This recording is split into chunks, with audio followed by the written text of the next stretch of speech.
অধীর আগ্রহে অপেক্ষা করছি রাজনৈতিক সরকার, একটি নিয়মিত রাজনৈতিক সরকার দায়িত্ব নেবেন এবং আমরা তাদেরকে পূর্ণ সহযোগিতা করব। সুতরাং আমি সরে দাঁড়াচ্ছি এই কারণে যে আমি একটি বিশেষ পরিস্থিতিতে দায়িত্ব নিয়েছিলাম। এটিকে কোনো সময়ই আমি নিয়মিত চাকরি মনে করিনি। উপাচার্যের দায়িত্বটি আমার কাছে একটা আমানতের মতো ছিল। আমাকে ছাত্ররা অনুরোধ করে ভালোবেসে এই দায়িত্বটা দিয়েছিলেন। আমাদের মতো তুলনামূলক বিবেচনায় অরাজনৈতিক মানুষদের বাংলাদেশে এই ধরনের পদে আসার সুযোগ কম।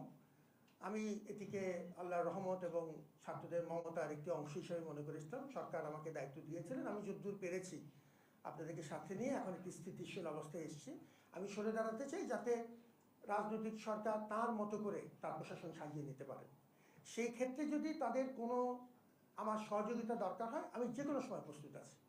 তাহলে ঠিক কী করতে চাচ্ছি আমি ডেপুটেশন, আমি তো এখন বর্তমানে ডেপুটেশনে আছি এই পদে, ডেপুটেশন থেকে আমি অব্যাহতি চাইব এবং আমি আমার যে মূল কাজ শিক্ষকতা, উন্নয়ন অধ্যয়ন বিভাগের গ্রেড 1 অধ্যাপক হিসাবে আমি ফেরত যেতে চাই।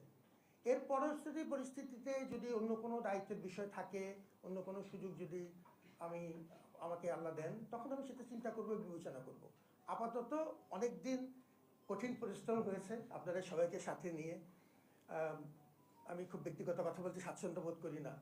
উদয়স্ত পরিশ্রম করেছি আমি এবং আমার টিম, সবাইকে সাথে নিয়ে আমরা একটা পর্যায়ে এসেছি। আমার কিছু বিশ্রামও দরকার এখন। তো আমার এই কথাটি আমি আপনাদেরকে ডেকে বলতে চাইলাম এই কারণে যে আপনারা সর্বক্ষণিক আমার সাথে ছিলেন।